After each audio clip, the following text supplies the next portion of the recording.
Okay. All right. So here's the agenda for today. I'm going to do a quick overview, intro to who I am and what this particular session is going to be. Then we're going to talk about a little bit about research and some hands-on application.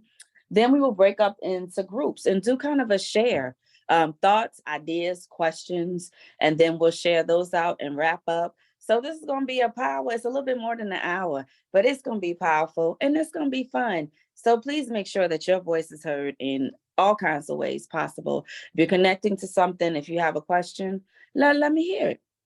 So the objective for today is to empower educators in any capacity with methods, resources, creative sparks, to connect their course objectives to empowering student experience.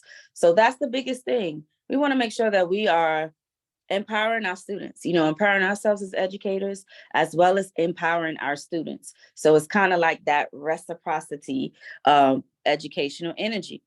And so for me, speaking of history, when a lot of the work I do is in African-centered schools.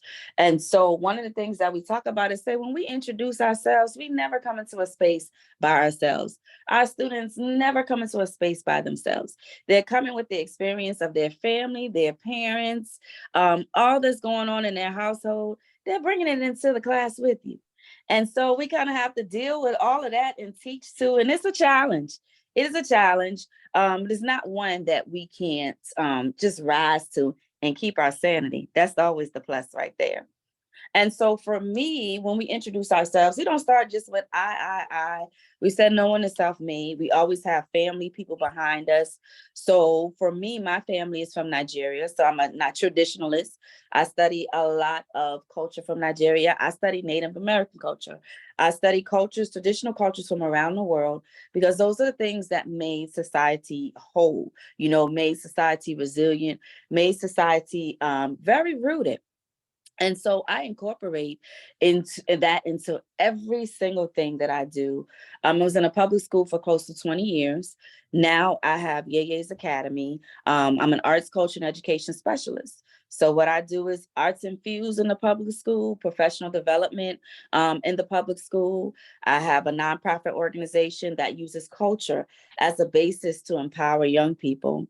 And then in the academic, I'm a national curriculum developer, as well as I teach all over. My students are from Canada. I have students in Tanzania. And so that's me. I love to teach. I teach everything. My institutions now that I work with, just to give you a sense of who I'm working with now, I believe in a public school. My work all day consists of developing curriculum for Black students. That's all that I do all day long, except for my work with Wolf Trap, which is more like multicultural. It's still rooted in culture, though. So I work with Aya Education, a international online school, Culture Roots Homeschool, which is a local homeschool in my city. I work with Liberated Minds University, which is another national homeschool. I work with EFI University, which is a traditional based university that has programs for young people. I teach adults at Antioch Global. I teach them how to teach, so a master's in pedagogy. And then I also do curriculum development for two national companies, Girls for a Change and Hitting the Right Note. And those countries are really national/international. And so when I'm not doing all of those things, I'm kind of in art fuse and professional development. So this is what I do every single day, is figure out how can we teach and empower these Black babies in a classroom, in curriculum, everything. So that's my thought process. I have a lot of passion and I love it, love it, love it. So today I have some things to talk about just curriculum theory. Looking at how we teach Black students through curriculum theory. And so for me, my program, what I do in every school and in the curriculum development that I do with others, is called Afro literacy. And I say Afro literacy because it covers the diaspora, whether you're from Jamaica, if you live in Great Britain, and it's kind of this Pan-Africanism, Blackness, it's joyful, peaceful, and powerful curriculum. That's what I'm looking at. You're bringing so much of who you are into the classroom, and it helps us to learn and teach each other. And so Afro literacy is based on these four stacks, having an African-centered and worldview, because just looking at history and just the American context is limited. Is limited. Is inherently racist, and it's very limited. And so when we think about the power and empowerment of Black children, the worldview is what has a better scope. The worldview has a better scope, and I'll talk more about that in a second. And then it's also the five senses. You know, how do we learn? We learn like when we're babies. We want to pick up stuff. We want to touch stuff. We want to taste stuff because we're trying to learn the world around us. It's the same thing in the classroom. The more we experience, the more we're learning. And so on top of that, there's also a high expectation of scholarship. I know so many people who have gotten into the mindset, oh, well, we'll just make it less. We'll just do it on a lower level because they're not ready for that. And that's not in my classroom. It's like, no, the bar is going to remain that way. I'm going to teach you about scholarly analysis as well as advocacy. And then guess what? Because both sides of your brain are needed in this lovely space, we're going to do creativity and publication. How can I add, what I know, my hands on, what I do, who I'm naturally gifted to be, and I'm going to put in creativity. And so that is my Afro literacy kind of curriculum theory that I infuse with every single company that I work with. And it brings me such great pleasure and great joy. So get into the peaceful, powerful, and joyful in the classroom, which is what I like to have every single session, is that it's based on the peacefulness. The strategies that I give to my students is based on the Yoruba or the Ifa tradition concept that chaos is the order of the day. You're not crazy. Chaos is the order of the day, unfortunately, in our society. And so what do? We use all of our skills, everything that we have learned, to form that chaos into something that can serve us, something that can empower us, something that can make us think better. And so that's the peaceful part of it. And then powerful. You have to know who you are. You have to know who you are. And so you have to understand who you are from a historical perspective and also from your family perspective. Who are you and your family lineage? All of that is important. And the joyfulness comes from just the excitement in the classroom, the ownership that this is your journey. I had my journey. I did my schooling. It's your turn. So you need to own this and you need to make a commitment to bettering yourself. So all of the things are kind of what I come into the classroom every single time when I'm teaching all day long. And so disrupting anti-Blackness. And again, feel free to put anything in the chat, questions or responses. So getting into today, disrupting anti-Blackness. And so the way that I see that we do that is with something called curriculum theory. Curriculum theory. And so this is, how people decide what is worth learning and teaching. How people decide what is worth learning and teaching. I see so much where people just have like these, I call them just the Black activities. Oh, we're going to do this because this is just Blacktastic and fun. It's a feel good activity for the moment. But when I'm talking about curriculum theory and uplifting Black children, I'm talking about from the moment that the classroom is set up to the moment the curriculum books that you're choosing to the things what's valuable in the classroom, that is all in curriculum theory, and it all contributes to the empowerment of Black children. And so that's what's worth learning and teaching. How is it going to be measured? And then, of course, once we understand that, then we have the pedagogy, how we're going to get that curriculum theory embedded into the children. So everything is included in that. The syllabus, the process, the product, the praxis. And it goes from theoretical to practical to productive and intertwines in every single thing. Okay. And so, any questions or thoughts? I don't know about the sign up form. I can find out. I have your names on a sheet of paper for those that did sign up. If you didn't sign up ahead of time, I can make sure that I communicate with someone that you are here so I can make sure that happens. But I didn't get anything about a curriculum. I mean, a sign-up sheet. All right. So moving forward, any thoughts, questions before we move forward? All right, wonderful. So getting into how I arrived here with the curriculum theory, the Afro literacy, the why that every single thing that we do is important in our from our classroom structure to our classroom setup to our classroom values to our classroom work.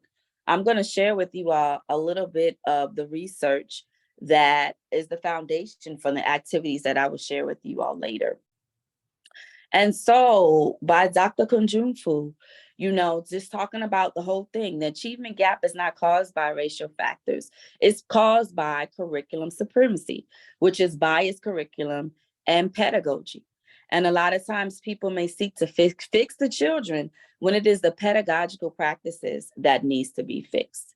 And so that's the bottom line. I was in a school where it was 70% Black population.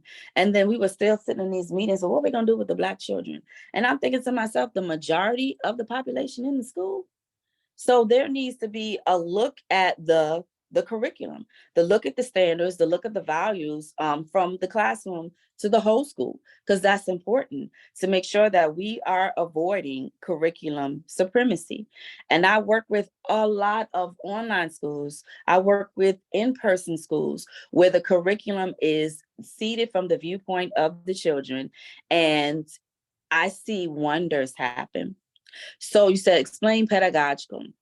So pedagogical is like how we are getting across what we need to get to the children, how we are teaching, our teaching practices, how our teaching ideology connects with our teaching practices, our teaching expectations. So that is the how we are doing what we are doing in the classroom. Does that make sense?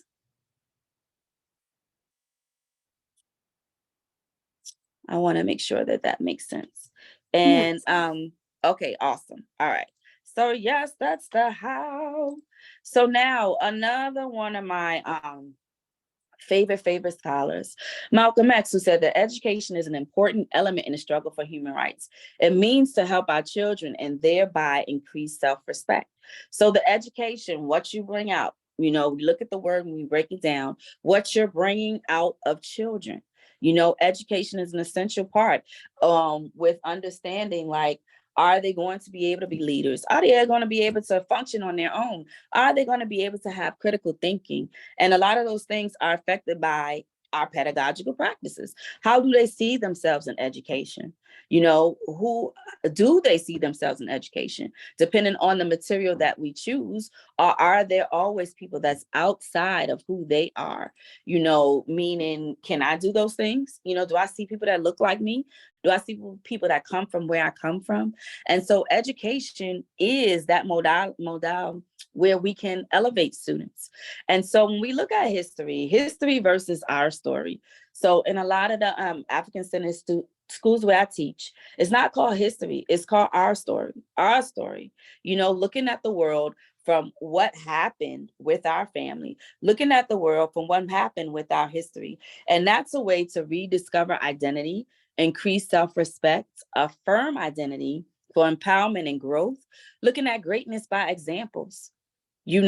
Great leaders, great stories, formulas for resistance, instead of looking at the past to examine struggle. This is what happened. This is unfortunate. We can look at history as a term of empowerment, growth, resilience. And those are the lessons that will last longer. And so what I mean by that is when we move the term from his story to our story, there are three things that kind of stick out in my mind. One is this proverb that until the lion learns how to write, every story will glorify the hunter, no matter what happens. Until the lion learns how to write, every story will glorify the hunter. And that is that historical perspective switch that we need to have. Again, in terms of some of the things that we look at, slavery is not the beginning of Black history. It interrupted Black history. And so there is the need to go back before then so that we can understand things from a financial point of view. of what enslavement was all about. Okay. And so if we measure our story from slavery, everything will look like progress. There are some things that are happening that is not truly progress. It's a false sense of progress. But if we look at it from the terms of, oh, okay, well, this is far from enslavement. No, that's not it.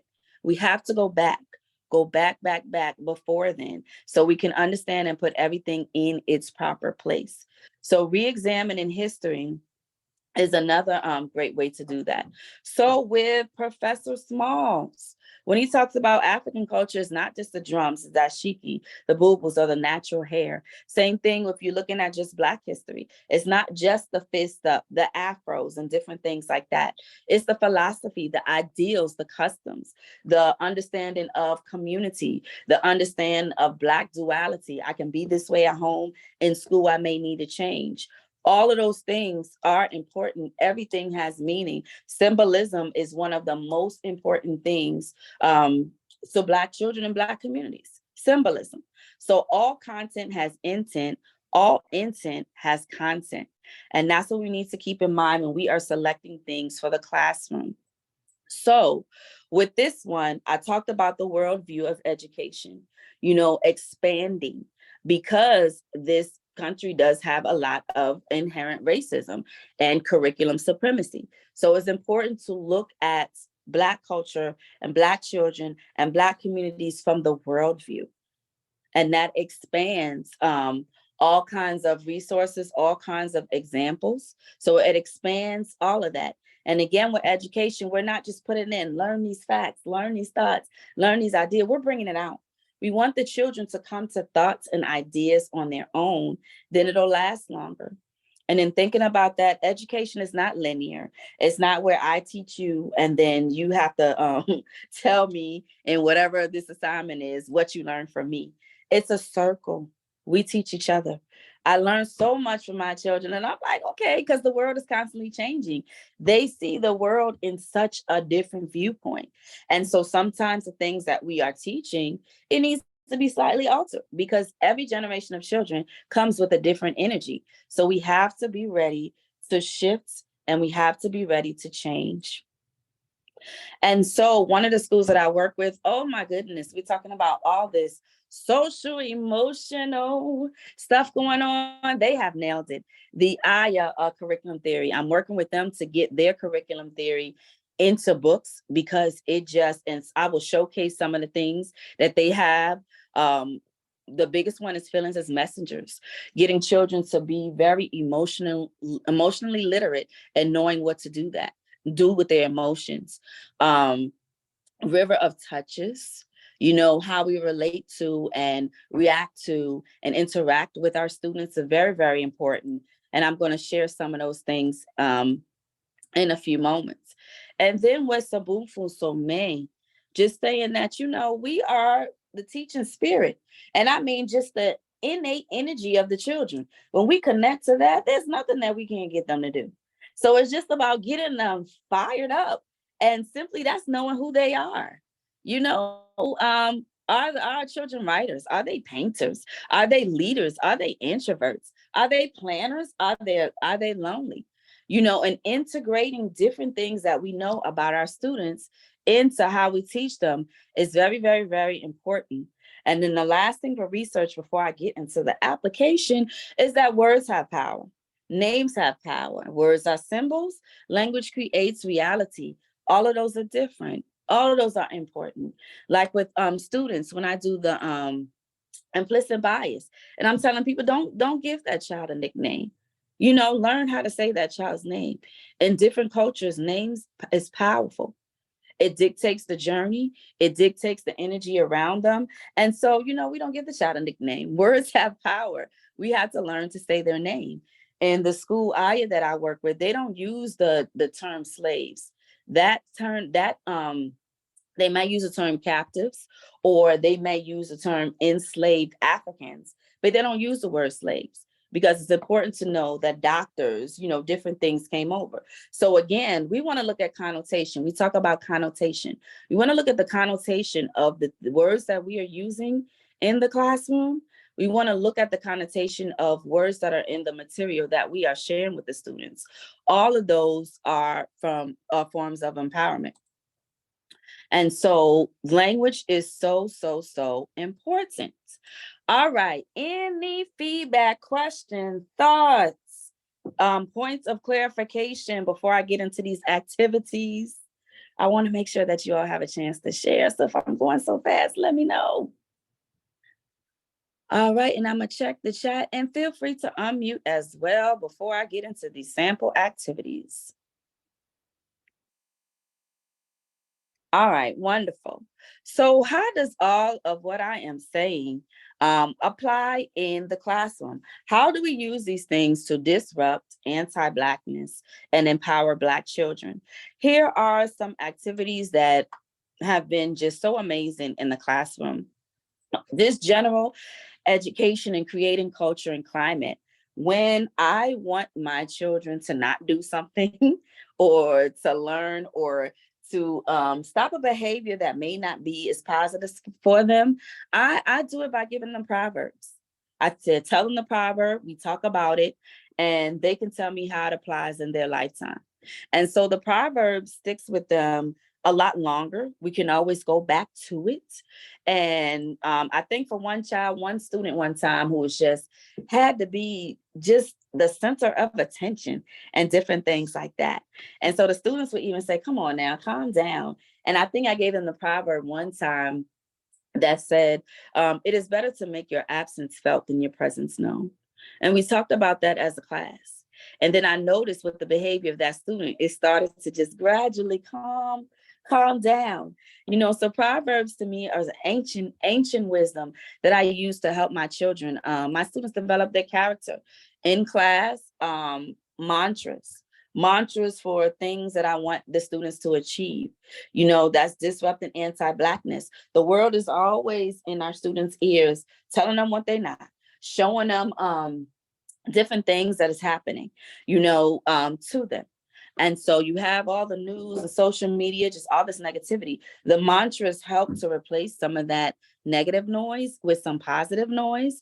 And so sometimes I have them write mantras and we put it all over the classroom wall. I have them put mantras in their notebooks just to set the tone for, okay, we have to feel comfortable. We have to feel safe. We have to feel loved before we start this process of learning.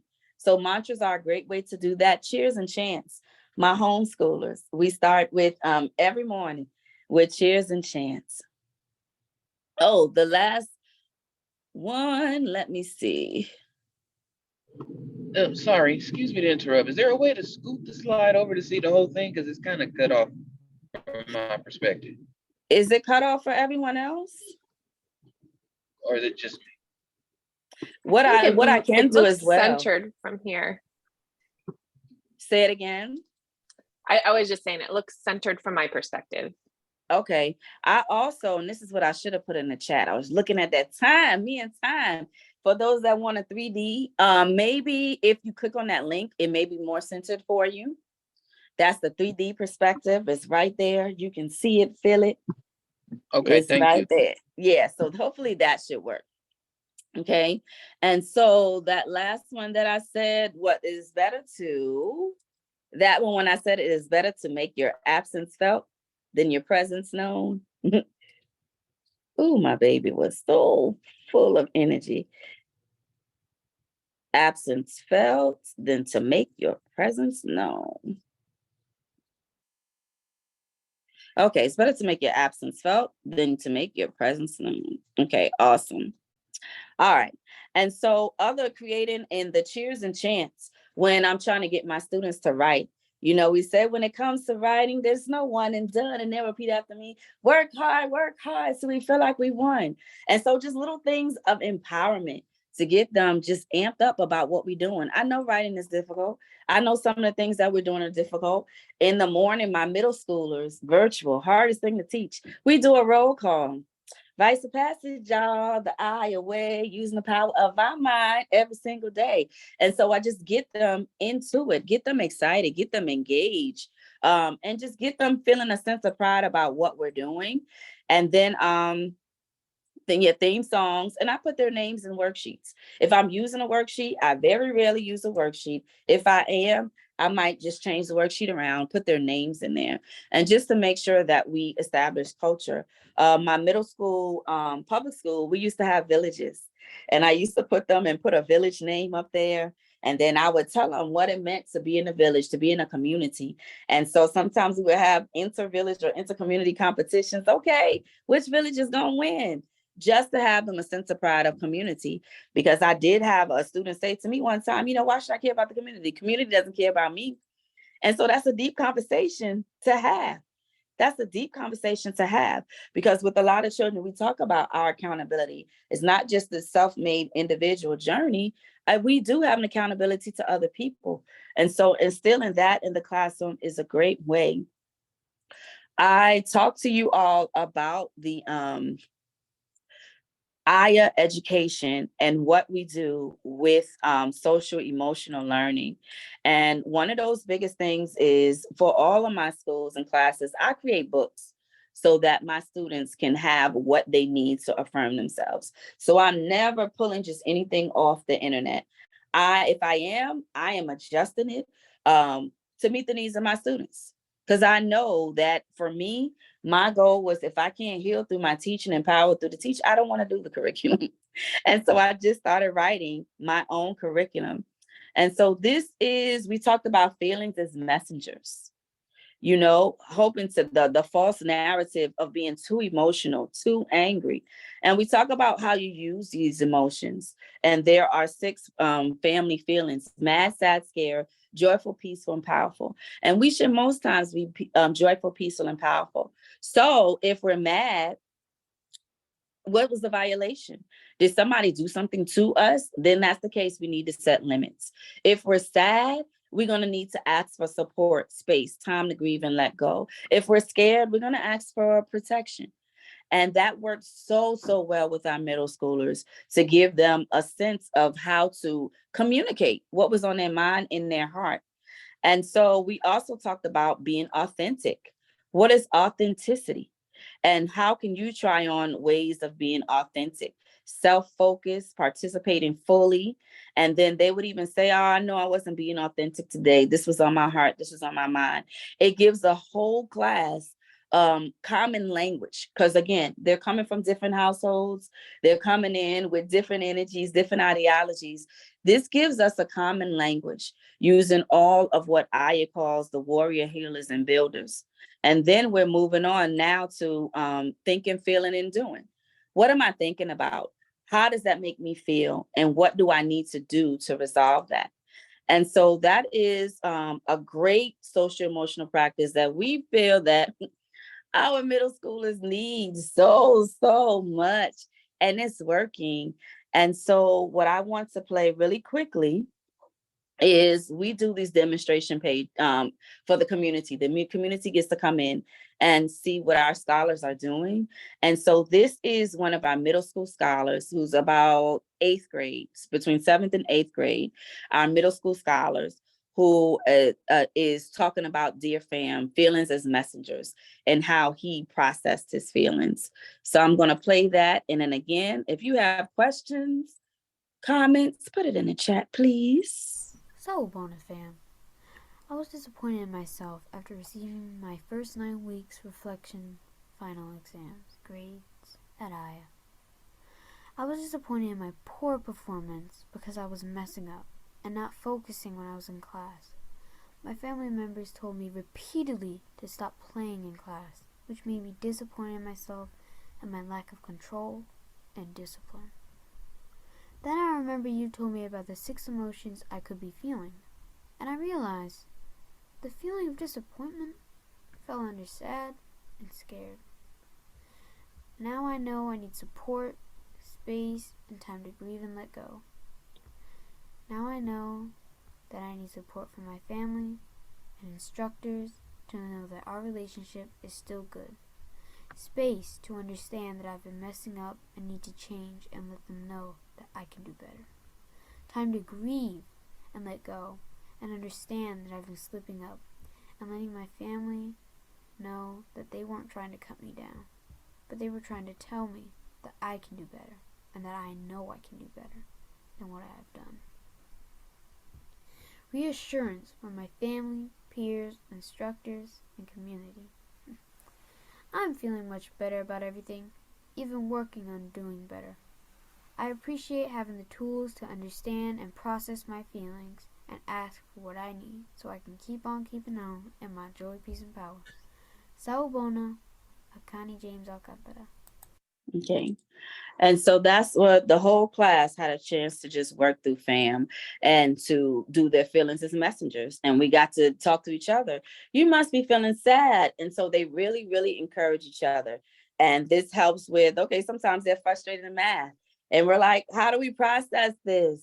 So feelings as messengers I want you to do it next. They're going is to a, get more full. You know does what I mean? somebody have You're gonna questions? get what? More full. Why don't you Oh. start? Okay. So that was a beautiful tool that we use for social emotional learning, and it helps us incorporate and write through that. So with the book Exploring History, I use a book from Kamali Academy called 50 Africans You Should Know. And it's really about 50 African Americans and Africans from across the world that young people may not know about. And so we do that to empower them, number one. I talked about having more of a worldview of examples of people who have done great things. So ordinary people doing great things, not extraordinary people who are just on this pedestal. We emphasize ordinary people doing extraordinary things. And so with that, we integrate our story and English. And so what do they have to do? They have to annotate, they have to annotate and talk about what they learn, make connections, ask questions. They're in charge of the vocabulary. And so it gives them ownership. And they're learning about all of these people who have done great things, who have come from humble backgrounds. And so with that, I get to teach them test taking, analytical skills, and I get to teach them how to write, because there are so many writers here and they have to think. And we talk about what's the structure, what's the claim, what's the reasons, what's the evidence. And I break that down for them, and they're able to do so many things with these worksheets. On our side of that, if we're talking about the critical thinking, they have to write about it, again. So they're reading, writing, answering questions. And then we do things like, okay, if we have a dictionary, what's important to revolutionary stuff, or what's important to, it could be about anything in their topic. If you want to be an engineer, what's important to be an engineer? If you want to do this, what's important? And I have them a lot of times create little dictionaries. They can create a cover, and they can take whatever they're reading, whether it's math, anything, and they can create their own dictionary. So everybody created a dictionary of words that they thought were important. And that was their ownership with all the lessons that we did with the book. And so the premise was, who's ever doing the work is doing the learning. Whoever is doing the work is doing the learning. So in most of my classes, I'll do many lessons and I start as a guide and let them take over. With that same project, we also did what's called a Black Book page. And so instead of writing a paper, they created a Black Book. This is for Haile Selassie. They had to do a lot of inferencing. They had to find videos. So that was research and all kinds of things. And they had to bring characters of the past into the future. And so again, it's seeing, okay, these are the things that they are doing. People who come from humble beginnings. I'm bringing them into this century, and I am able to make a connection to the greatness and how to present myself in social media. And so that's a very great project that I love to do with my students. When I talked about connecting family stories, we as teachers, we teach who we are, our ideals and everything else. And it's not, it's a great thing to share ourselves with our students. It's also a great thing for our students to share some themselves with us. And so for this project, I had my high schoolers go and get, what's a famous saying that your mom, your auntie, your grandparents, somebody says. And so this child took, you smell like outside. And so we wanted to take the things that they may hear in their family household, and we wanted to connect it to something, to find a depth. So where does it come from? Because at every point, each one of us are scholars. We're scholars of something. And so this child had to do interviews, and then she had to connect that saying. So she ended up looking up African American vernacular English. And so she did a whole paper on that. So starting from this simple saying of what she hears in her household, I was able to teach her about research and scholarship and incorporating sources. And then of course we did in-text citations, but what is built so much about what she was seeing and hearing in her household, that is a source of empowerment. Like, we all have a voice. And so for this particular project, this was one where we used TV shows that they were watching, and we used that to just talk about values and different things like that. So this was about, and this is my repeat class, summer school class. And we talked about, we watched Bel Air. We had 5 or 6 hours a day. So we watched Bel Air and we talked about symbolism.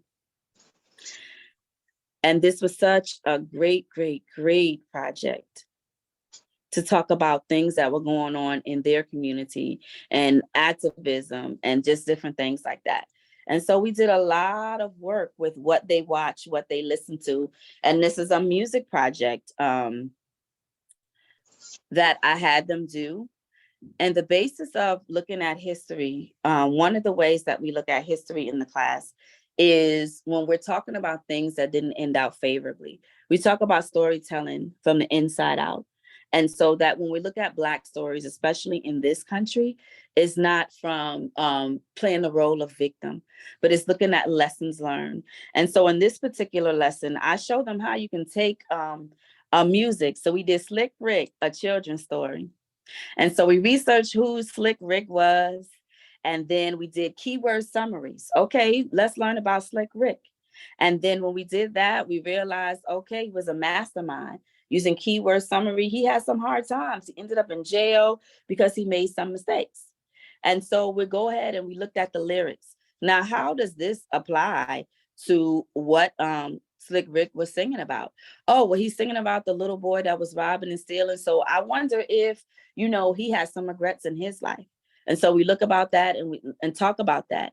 And so we talked about, misguided youth. What does that mean? And then they did a character analysis. So this is all from a song that they normally would have just listened to and then bypassed it. And so they were able to say that, the young man in this song was misguided. He adopted street culture, robbing and stealing, relying on drug dealers for resources. And so they were able to pull all of those things out. And then we talked about the warrior, healer, and builder mindset also as social emotional learning. So they applied that. And then here's storytelling from the inside out. It's not just sad stories that we have in African American history. It's like we have to examine when we're looking at these characters, because I think they were looking at something like Tulsa riots. What were the motivation, goals, and visions of these people? These are real life people, even if they end up getting into trouble, even if they end up in spaces that are not so favorable. We have to go back before the hardship. What are their motivational goals and visions? And we make them tell the story by doing the research. And then we talked about their efforts and accomplishments. What did they do well? What did they not do well? We examine all of that because everything is a lesson. And then we talk about what's the lesson learned? What is the lesson learned in all of this? Because things don't just happen to us. There are lessons that we take away so that future generations can learn as well. And that is storytelling from the inside out. And so they had a chance to do that and go back and look at the 4 Women by Nina Simone and do the same project. And so it could be done for the past, it could be done for the future, it could be done for lyrics that they listen to today. As a matter of fact, with one of my students, I had him do grammar and he was analyzing some song and he realized there's not a lot of grammar or grammatical flow in this song. And I'm like, I know, the poetry is not there. So it gave them a chance and they had looked at their lyrics and like, I really don't understand what the song is saying. I know. That's why I wanted you to look at this. So when you're repeating things, you have to think a little bit deeply. And so I could teach all of the ELA skills in that, something that they can relate to. So just a few more examples. Broken lead, inking pens, and written dreams was another project that my high schoolers did. So some things that we talk about is, I told you about the warriors, healers, and builders. We analyzed Black cinema. What should we do with the Black cinema? And they looked at all the controversy that was going on around the time about the Little Mermaid and Warrior King. And it gave us a chance to look at that in historical lens. So they had to break down the timeline. Then we talked about, so Black cinema, what do we do? You know, do we boycott it? Do we accept it? We talked about topics such as the duality of Blackness. What does that mean? And so they had to interview people about that. We talked about this in time with Kyrie Irving. And so just bringing a lot of what's happening outside, inside was a great, they were interested because it was like, oh man, I didn't hear about this. So I heard about it. I wasn't really sure about it. And so just looking at it from a critical lens brought so much excitement into the classroom. Other things, and this is just my babies, my middle schoolers, they do a lot with writing. And so their demonstration was talking about finding my voice, working my way through, and just having them write on different topics, small topics to large topics. I showed y'all feeling as messengers, and then finding my voice, you know, just writing from things from emojis to going on to superpowers. What are my superpowers? To do I want to see my ancestors or my descendants? Fictional places, and just really identifying where they are, what they can learn, and just incorporating so many things of interest. And it just got them an era rebirth.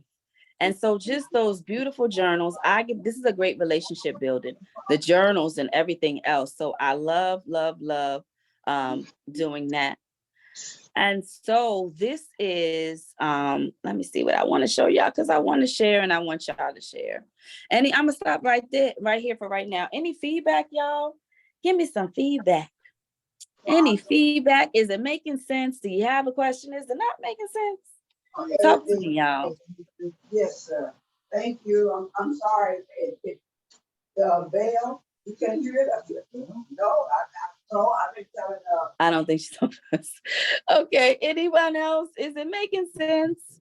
It's making sense, and I really like a lot of the things and the curriculum and all the stuff that you do. Like I said, it all looks so interesting and so fascinating, and it looks like a lot of things that I would love to implement, you know, when I become a teacher. I'm actually going to graduate from Cal State Dominguez in May with my bachelor's degree in English education. And so, you know, I chose this course, you know, just to see, you know, if there's things that I can incorporate, you know, when I become a teacher, you know. So a lot of the stuff was real helpful and real fascinating. So thank you for it.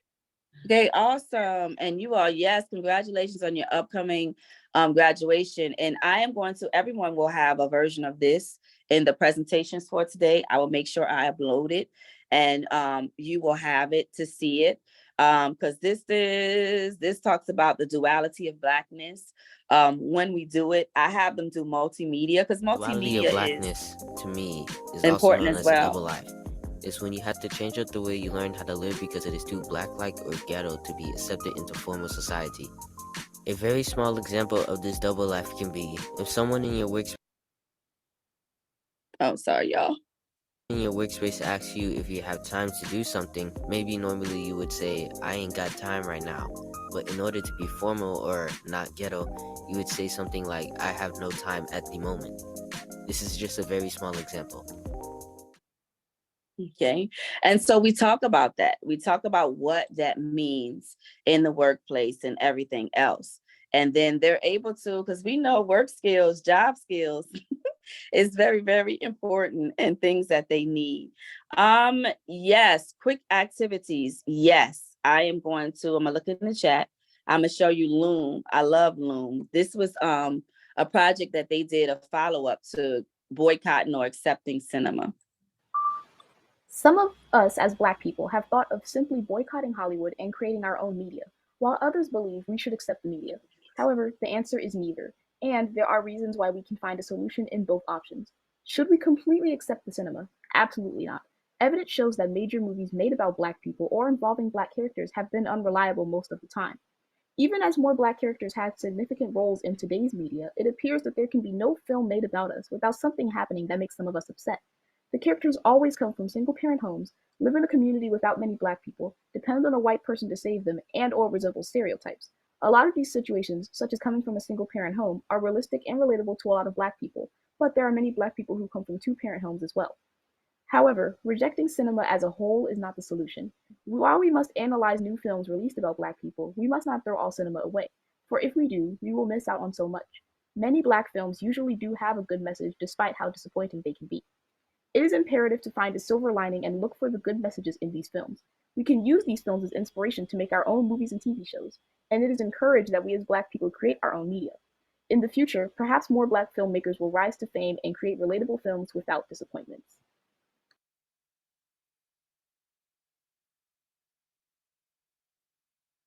This is from one of my 13-year-old students who did such an amazing job with this. And we were talking about giving a snapshot, claims, evidence, reason. What's your voice? How do you feel? The last few activities, what we also did was to make documentaries. What's important to you? And then so they got together, and they're so creative with media and different things like that. I didn't have much to do but just guide. Okay, y'all, we start with a Google Doc. And I wanted them to see where Google Doc could lead them. And so this particular one, they did Liberated Minds, I forgot, broadcasting channel. And they did storytelling and different things. And they looked at Black businesses. They all had to come together and to create a news story. So it was all about Black news. And so, of course, everything that they did, they had to write first. They had to write first, they had to sketch it out, and they were so excited to do backgrounds. And it was an amazing job.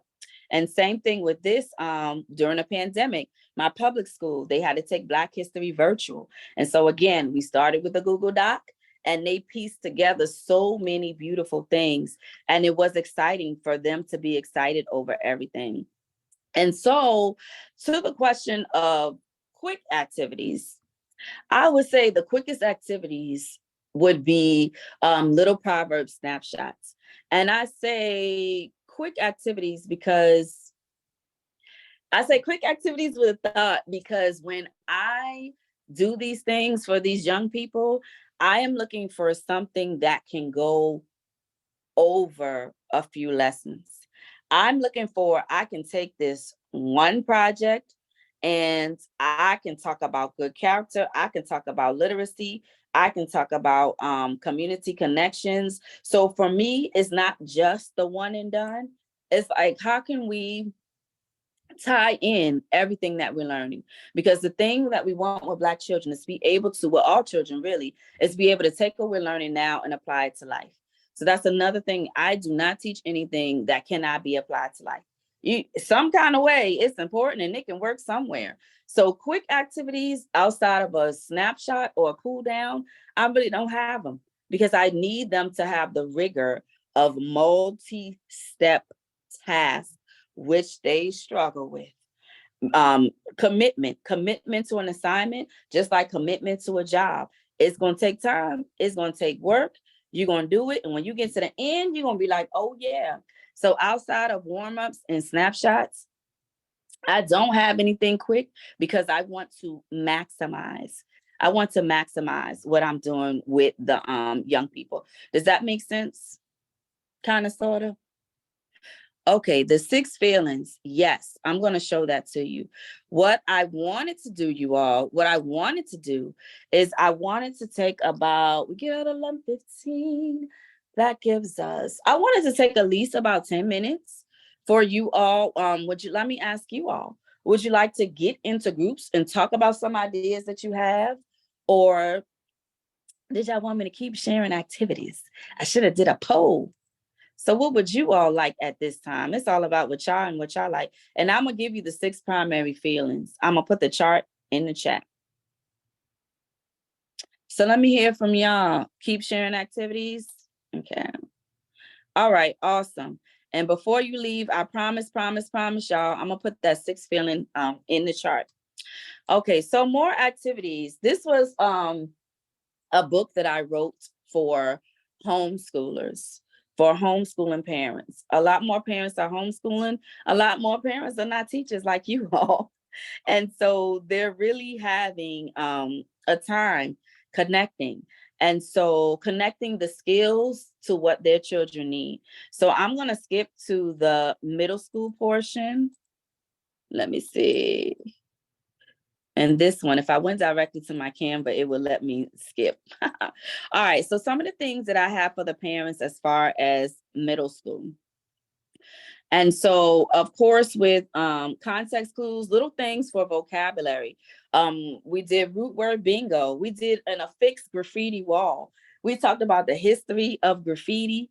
And then we put all the prefixes on the wall. If it was pyro, somebody put pyro in the middle and they did fire all around it. So we did a graffiti wall to kind of help them study some more of their vocabulary, because vocabulary is a challenge. We did root creation stories. Create a story, tear is the earth, TRR. Give me a story. How did this root word become a thing? And so we did, and then we did a root word cipher.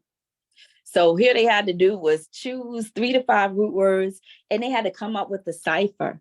And so this one, I gave them an example. Mine is port, carry, and self. So people say I'm like a port because I'm quick to carry, autopilot, self-driven. Ain't no more Curly or Larry. Chronically gifted, commonly lifted. On point is my mind. Miss C stands for Miss Crime because I'm always on time. And so they had a great time with that, of getting to know and really interacting with root words, which root words exist in almost every subject. There's some root words that you need to know. And if you know those words, you can see how they're used and everything else. So here's our root feedy wall, which was so awesome. And we left this up for that time so they can increase their vocabulary. And so that was that. Other things with middle school, of course, the Magnificent 7 strategies, just exploring Black books. What do I have? Exploring possible careers. We always talk about making connections, asking questions, inferring. Use those 7 strategies for a whole lot of things. I talked to y'all about connecting to the elders. It was so amazing. One student, his grandma came to visit, and she was telling them all about times of segregation, and the children were like, ooh, like, whoa. And so just interviewing skills, interviewing people in their family. And also that's how I did grammar, because they say you will want to more closely look at your writing when you are talking about your family member. And so those kind of things were very, very, very, very important. And then, of course, Magnificent 7. I'm trying to showed y'all the fake book project. And then good character skills. Oh my goodness. With middle schoolers, we always talk about good character. What does that mean? How are you showing that? And then just keeping a journal and keeping the thoughts, even though we did blogs on authenticity, we do blogs on good character. And so again, using those media skills to teach different things are just amazing. I showed y'all the projects about the 50 Africans already. And so with high school, really big on annotating. I showed them what annotation looks like. And I let them, if you like cars, you can pull some about cars. If you like music, you can pull some about music. Whatever you're interested in, let me show you how to do research. Let me show you how to deep annotate, write all over the paper. Let me put this, you want to talk about your favorite author or rapper? Okay, find some information. Does it pass the crap test? Is it current, reliable? The person, do they have the authority to write? What's the purpose? And so now tell me about this author with your thesis statement. And so they really get into writing when it's something about that they want to write about. And so we discussed that. For my high schoolers that were summer school, I was like, okay. Oh, okay. It is, what was the book? Okay, it's really called The 50 Africans. I'm going to share the link. It's 50 Africans You Should Know. And it's a volume 1 and a volume 2 by Kamali Academy. Volume 1 and volume 2. Okay, and they use the K instead of the C. I believe they used the K instead of the C because the C was not in ancient African languages. And so that's why they spell it with a K, if anyone was wondering. So another thing that I do with another great project with my high schoolers, especially my summer schools, was they came in and I set up the class as an entrepreneurship. We had a coffee and tea station, and I couldn't believe y'all, my rising 12th graders did not know how to make tea. I had a warmer, and I had to show them how to make tea. And they were telling all the other people on the campus, come in, we got some tea. They felt I bought the little cute cups with the top on it. And so they would come and get their tea. And I had an office bulletin board. And so they had to apply to summer school. They had to do a resume, all kinds of things. And since the 11th grade curriculum was storytelling, we talked about storytelling from a business aspect. They got into designing logos for their business, because we were talking about symbolism. And so I literally took the 11th grade objective of narrative elements and I put it into a business aspect.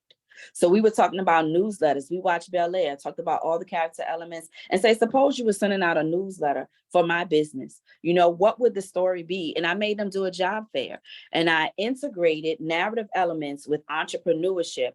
And they were so excited. I know one mom was telling me that from the pandemic, her child was a little disheartened with school. When we did that session on business development and internships, and they had to interview to be in a class and everything, it was a different light. And they did so well for the entrepreneurship project. So with that, we created vision boards. Where do you want to be? And we did elevator speeches. What is your elevator speech? So all of those things, symbolism and characterization, all of that was there, and we related that to entrepreneurship. And so I talked about getting your parents' information. And then what else? Public speaking. Oh, yeah. Another thing that we did was, and all of these are, yes, all are just in classroom stuff. This is, yes, it is. We did TED Talks, which were so great. They did a beautiful job on TED Talks. So the TED Talks can be a topic on anything. If you're teaching science, if you're teaching history, if you're teaching math, they can do a TED Talk. These young people did such a beautiful job having graphics behind them and really talking like they knew what the project was about. So our story, our science, just talking about public speaking. You know how they always watch people do lives. So they had to do lives on a particular topic. And it was really just taking what they're used to, the media part, and adding their scholarship. And so Voices from the River Project was another thing that was so beautiful. We did the creative arts, and the creative arts were on the topic. They could do a poem, they could write about it. Some people did TED Talks, some people did a dance, and it was all centered around a particular topic. And I talked to them about, being griots. You are the storyteller of whatever topic this is. If we're math, talking about how coordinate points used to be the compounds in African villages. If you wanted to see auntie, you needed to go up 2 aisles and over 3. So just different things like that. For the school I'm with now with science, they have to get up and they have to do a science presentation in front of the community, explaining the science, explaining everything, and people are coming out to hear it. And so anytime that we're taking scholarship, advocacy, and social, any type of media, Black children, they will rise to the occasion. They will love it. They will get into it. And it's that sense of accomplishment. So we talk about being a griot. You are a griot for your time. I need you to, speak up. What do you know about the topic? I'm going to help you do research. And this was The World is Our Marketplace, the independent paper. And so I'm trying to think. Last few minutes, and then I'll answer the question. Same thing with the elementary series, which could work with middle school. I wrote this book, and we talk about different things, call and response. We want to talk about vocabulary. We read about call and response, and and this is what I do with my elementary school. So this would definitely be great for middle schoolers. What are some examples of call and response that your family uses? When you go to religious ceremony and they say, well, and you say, well, that's call and response. from history to now. And so they have to do all of that, and they have to know these words, and I get them to write about the words, and they want to go home and they want to do research. And so having research, especially when it pertains to your family and everything else, it gets them excited and it gets them wanting to do better. For the high school, we do this moving on ceremony, and especially for all the Black student groups, I have a moving on ceremony. And then their parents come and we just talk about what it's like to go off into the world, as a Black young child. What is it like to go off into the world? Of course, they still have their regular graduation, but we sit down and we empower them. This is what it's going to be. You're leaving K through 12. This ceremony is for you. And we give them words of encouragement that will empower them. And it makes such a difference, and they look forward to it. And so I think I shared almost everything. Let's me look at the questions and give feedback, because I want to make sure I do that before everyone leaves. And then I'll finish with a closing thought. So I told you the 50 Africans. If you cannot find it, you should be able to hop on the internet and put in 50 Africans you should know. That should come up. These activities, I'm going to put this Nearpod in the presentations for today, so y'all can have those activities in the Nearpod. And then on my website are some of this. If you go to Yeye's Academy, there will be the books that I just showed you, that big book that I just showed you. And every year I write a new book for the babies. So it's always hands-on research. Every year I'm writing 1 to 2 new curriculum books, just because I want to do a source of empowerment. So I think that was all of the questions that I had. So think if you have more questions. Some closing thoughts that I want to leave everyone with is that, in math, in order to solve specific equations, we have to turn two negatives into a positive. So to negate anti-Blackness, we have to affirm the Black scholar, teaching them who they are and what they are capable of. And so, yes, the activities take time to put together. Once it gets rolling, the children are off on their own. Planning is the most where I have to spend my time. Other than that, I'm a coach, coaching them to success. And it takes a lot of my shoulders. I just find a rubric for the final project. They'll work with each other. They'll help with each other. They'll be so excited about their project. They want to come in the door telling me, this is what I did. And they're so excited because it's their voice. And I'm not tricking them into learning. It's their voice, it's their creativity. And I'm bringing the skills that I want them to have into the skills that they need today, or that they already have on the social media. And so again, taking our educational lens to the worldview, rather than just, I call it the Euro-American view of what our school system is on, it gives Black scholars a chance to broaden their research base, know about the world. Some of my students used to not go across the river in their own city. I had one activity where I made these fake passports, and they had to complete a certain activities for things around the world. And then once they completed the activities, they had to get a passport stamp. Even when we celebrate holidays and we have Hispanic month, we look up Afro-Latino culture. And so we see, Pan-Africanism, Pan-Blackness around the world to see that, okay, we can travel the world and there's so many great things around the world. To become great, we have to see what greatness looks like. There are so many lessons, proverbs, good characters, great stories from our own families and family folklore. And so to disrupt anti-Blackness, we have to uninstall negative images and perceptions of self. Okay, so we have to expose them to success. You can do this. You can do this in your way and your voice, and you can still write. And so that's the goal of everything. I believe I put, and I'm going to find y'all all the resources y'all talking about in the chat. So that's the way to stay in touch with me. You're looking for the Nearpod. Yes, I'm going to drop the student version of the Nearpod right now. And are we looking for the 50 Africans? That's the book you're looking for? Is that the link that you're looking for, the 50 Africans? No, I got it. I was looking, I think there was a typo in the first web address that you pasted in, but we're good now. And mine, I'm sorry. Thank you. No, it's all good. I'm trying to talk fast. Okay, so for anyone else, there is the workbook. And it's oh my goodness. I do so many things with it. Okay, other questions? Oh, the Nearpod.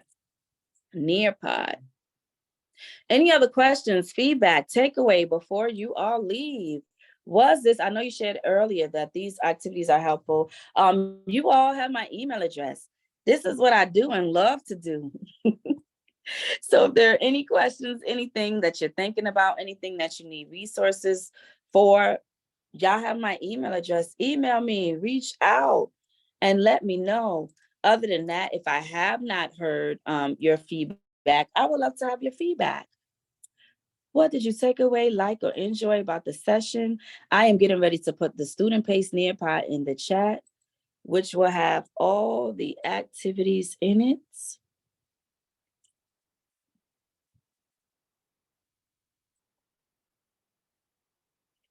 Here it is. So there's that. I think I answered everyone's question, right? We have the Kamali Academy, the reading comprehension. There's the Nearpod link. There is my website address.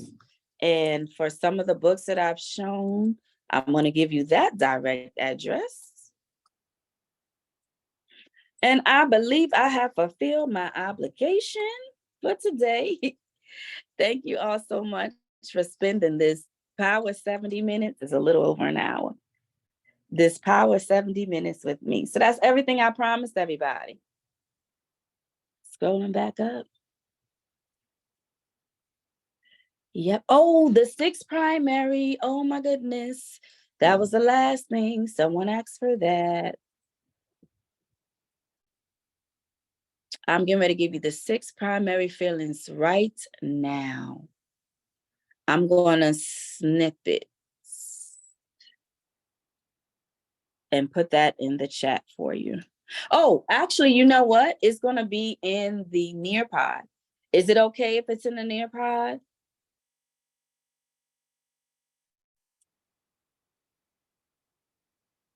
And if you can't get it out of the Nearpod, please send me an email and I will send it to you. Thank y'all so much. I really appreciate y'all. Oh, I got them. I have it. Save image as. I'm getting ready to put it in there. Feelings as messenger.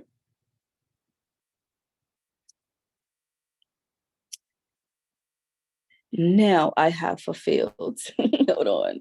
Feelings as messengers is coming into the chat right now.